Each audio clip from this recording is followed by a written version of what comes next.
تو اب یہ آزمائشیں آتی ہیں دنیا میں اور حالات بدلتے ہیں، تو ایمان والے کو گھبرانا بالکل نہیں چاہیے۔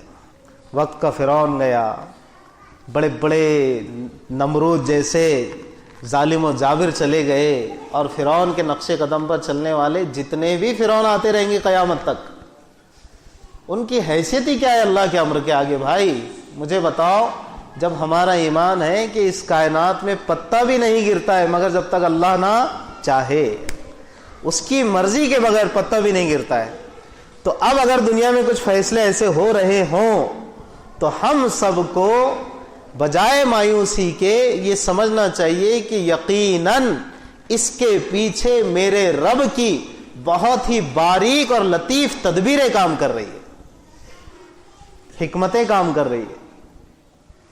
بظاہر لگ رہا تھا کہ ایک ماں اپنے للن کو، کہنے نہیں دیجیے الفاظ، اپنے لختے جگر کو اپنے سینے سے ہٹا کر، اور ذرا سی ٹوکری جس کے اندر اب کوئی اس کے لیے بظاہر میڈیکل پوائنٹ آف ویو سے کوئی اب سیکورٹی اور سیفٹی نہیں ہے، کوئی سیفٹی نہیں ہے، اس میں ڈال کر اس کے آگے اور سنیے، پھر اس کو دریا میں ڈال رہی ہے وہ خاتون، وہ ماں، ایک تو پٹارا، پھر پٹارے میں کیا اس کو سیفٹی ملے گی بچے کو؟ انفانٹ جو ہوتا ہے، دودھ پیتا بچہ، سب جانتے ہیں کہ اس کو تو کتنی کیئر کی ضرورت پڑتی ہے۔ اب اس میں ڈالنے کے بعد اس کو پانی میں ڈال دو، لو جی صاحب یہ تو اور اس کے آگے، اچھا پھر اب ڈالنے کے بعد چھوڑ دو اللہ پر۔ اب یہ نہیں کہ دیکھتے رہو اور فیڈ بیک لیتے رہو اور پوچھتے رہو کدھر گئی کیا گئی، چھوڑ دو اللہ پر۔ اب اللہ پہ جب چھوڑ دیا اور اللہ پہ بھروسہ کیا تو اللہ نے کہاں پہنچایا اس کو؟ جس گھر سے یہ آرڈرز جاری ہو رہے تھے کہ ہر بچہ جو بنی اسرائیل میں پیدا ہوگا بیٹا میل، اس کو ذبح کر دو، اللہ نے اسی گھر میں پہنچایا، اور اس گھر میں پہنچانے کے بعد بھی کس گود میں پہنچایا؟ اس گود میں پہنچایا۔ یہاں پر دو نقطے سن لیجئے، ایک تو وہ گود جو کئی دن سے گود کے لیے ترس رہی تھی، یعنی اللہ کا نظام دیکھیے، اس گود میں پہنچایا جو خود ترس رہی تھی کہ میری گود میں کوئی آ جائے۔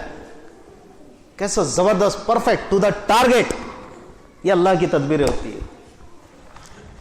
اور پھر دوسرا نقطہ تھوڑا اس سے کم، لیکن مزہ آئے گا آپ کو، اس میں تو بالکل مزہ آئے گا آپ کو، کہ ایک تو پہلا نقطہ کہ اس گود میں پہنچایا جو خود بچے کے لیے ترس رہی تھی، یہ اللہ کا نظام۔ اور پھر دوسرا نقطہ یہ کہ پہنچایا بھی تو کس کی گود میں؟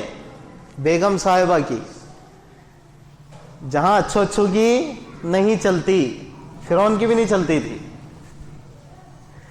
ہوا نا ایسا؟ آپ تفاسیر پڑھیے، بعض اس کے مشیروں نے کہا کہ اس کے اعتبار سے حضرت بادشاہ سلام جو بھی، کہ بھئی یہ ایسا لگتا ہے ہم کو یہ ہو سکتا ہے یہ وہی بچہ ہوگا۔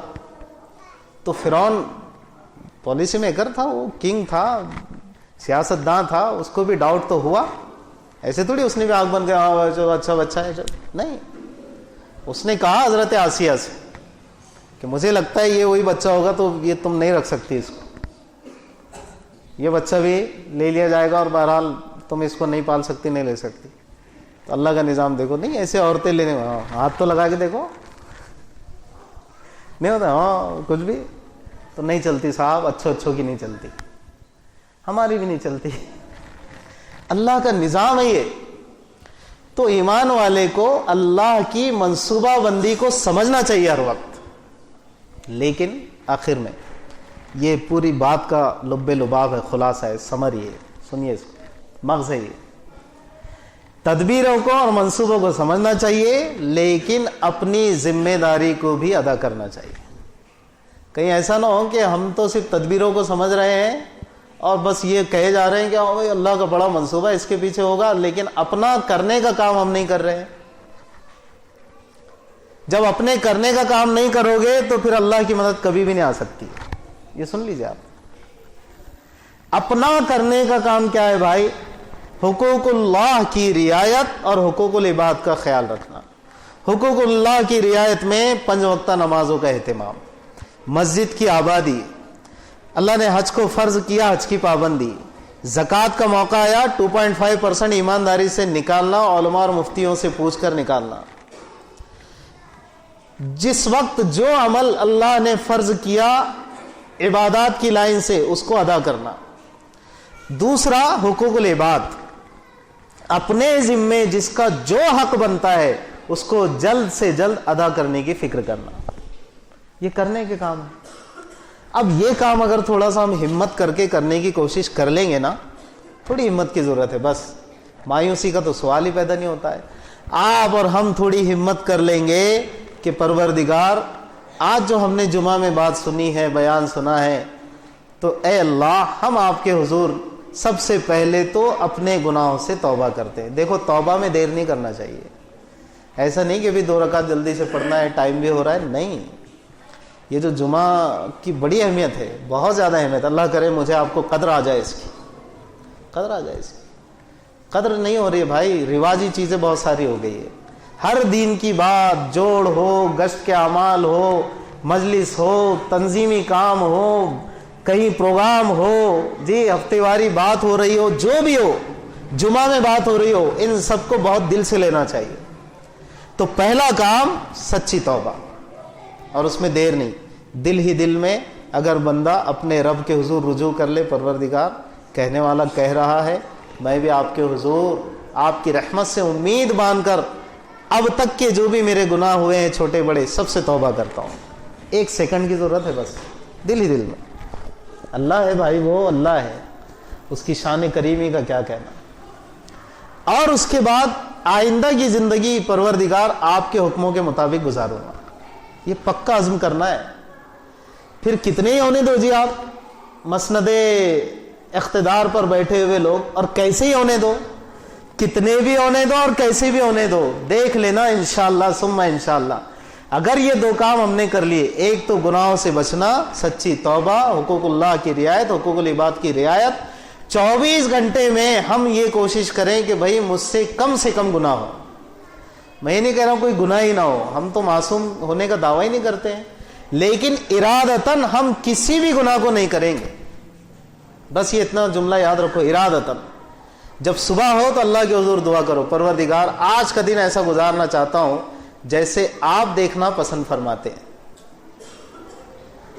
رات میں سونے سے پہلے ہاتھ اٹھا کر پروردگار گزار نہیں سکا جیسا آپ دیکھنا چاہتے ہیں۔ تو اب یہ صبح شام اتنا کر کے دیکھو، کچھ ہی دن میں انشاءاللہ محسوس ہوگا کہ اب تبدیلی آ رہی ہے، کچھ ہی دن میں۔ تو اب یہ اگر پروگرام بھی ہم لے کر نہ چلیں اور امید کریں کہ صاحب قوانین بھی ایسے بن رہے، یہ بھی ہو رہا وہ بھی ہو رہا، تو بھائی اس سے کچھ نہیں ہونے والا۔ اپنے حصے کا کام کر لو، اللہ پہ چھوڑ دو، دیکھ لینا انشاءاللہ بہت جلد ہم مسند اقتدار پر ان کو دیکھیں گے جن کو ہم دیکھنا چاہتے ہیں۔ میری مراد کسی پارٹی جماعت سے نہیں، انصاف پرور لوگ بیٹھیں گے انشاءاللہ، جو امن و امان کے پیکر ہوں گے، جو انصاف کریں گے۔ اور پھر بول دوں، اللہ کا وعدہ ہے کہ پھر اگر ایمان والوں نے اپنے آپ کو ریپیئر کر لیا نا تھوڑی ہمت کر کے، تو اقتدار بھی اللہ ایمان والوں کو دیتے ہیں، زمین کی حکومت بھی ایمان والوں کو ملتی ہے۔ اللہ مجھے آپ کو سمجھ کی توفیق عطا فرمائے، ہمارے گناہوں کو معاف فرمائے، اور اپنی رضا والی زندگی ہم سب کو جینے کی توفیق عطا فرمائے۔ وآخر دعوانا الحمدللہ رب العالمین۔